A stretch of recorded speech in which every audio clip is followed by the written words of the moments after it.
ऐसे ही x3 हमारे पास क्या होगा, सेकेंड और थर्ड अक्रेंस के बीच का टाइम है।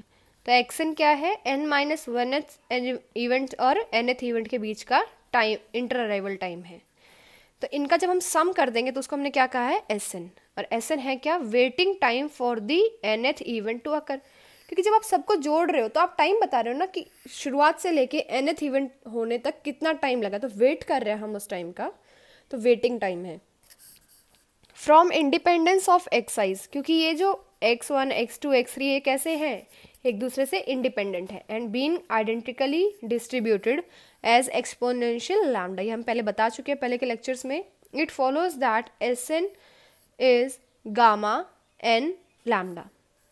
फिर देखिए Sn है क्या अब हमारे पास, अगर मैं Sn की बात कर रही हूँ तो 0 से लेके 1, मतलब जब फर्स्ट अक्रेंस हुई है वहाँ तक के टाइम को हमने किससे डिनोट किया, x1 से। फर्स्ट से लेके सेकंड तक के बीच के टाइम को, इंटरवल को किससे किया है हमने डिनोट, x2 से।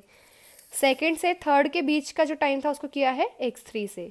जब सबको जोड़ दिया n तक तो उसको किससे डिनोट किया, Sn से। तो Sn है क्या, 0 से लेके nth इवेंट होने तक का जो टाइम है वो है Sn।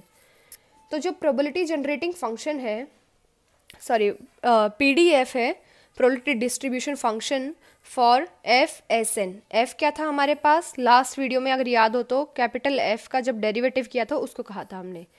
तो Fsn t क्या हो जाएगा, lambda e raise to power minus lambda t raise to power n-1 upon n-1 का फैक्टोरियल, जहाँ पे t कैसा है, ग्रेटर देन इक्वल टू 0 है।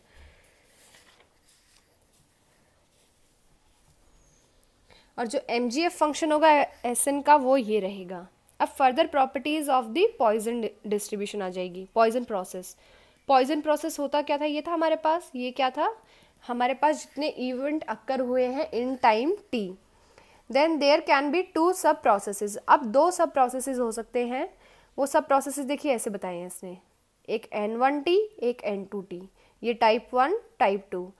टाइप 1 होने की क्या प्रोबेबिलिटी है, p। टाइप 2 होने की क्या प्रोबेबिलिटी रहेगी, 1 माइनस की p, क्योंकि दोनों को जोड़ के क्या मिलना चाहिए, 1। तो अगर इसकी p है तो इसकी क्या बन जाएगी, 1 minus p। p is the probability of an event being counted, 1 minus p is the probability of event not being counted। Event होगा इसकी प्रोबेबिलिटी क्या है, p, कि वो इवेंट नहीं होगा इसकी क्या है प्रोबेबिलिटी, 1 माइनस p। इसका ना दूसरा हो जाएगा probability that the type 1 would have occur with probability p, probability that type 2 have occur is with probability 1 minus p। ये फर्स्ट वाला होगा, इसकी क्या प्रोबेबिलिटी है, p। सेकंड वाला होगा ये किस प्रोबेबिलिटी के साथ अटैच्ड है, 1 माइनस p के साथ। तो प्रोपोजिशन क्या आता है हमारे पास, n1t is Poisson lambda pt, n2t is Poisson lambda 1 minus pt।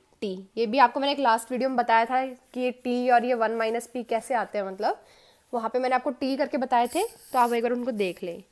ये दोनों आपस में कैसे हैं, इंडिपेंडेंट है। अब नोट क्या है हमारे पास, nt is p lambda t, lambda is the arrival rate, lambda p is the arrival rate for type 1, क्योंकि उसकी टाइप 1 की प्रोबेबिलिटी क्या है, p।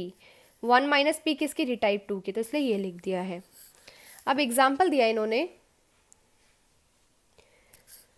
let us say immigrants from another country and the immigrants may be male and female। दूसरे उससे आ रहे हैं हमारे कंट्री में, मतलब वहाँ से मेल फीमेल आ सकते हैं।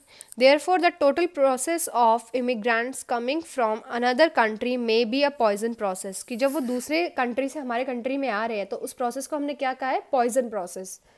And we want to separate them into 2 stream, और हम चाहते हैं उसको 2 स्ट्रीम में डिवाइड करना, सेपरेट करना। One may be male and the other may be female. एक स्ट्रीम हम ले लें मेल की, एक स्ट्रीम ले लें हम फीमेल की। So the probability of one of the arrival immigrants being male is probability p, कि मेल आ रहे हैं इसकी कितनी प्रोबेबिलिटी ले ली उसने, p। तो फीमेल की कितनी हो जाएगी, 1 माइनस p।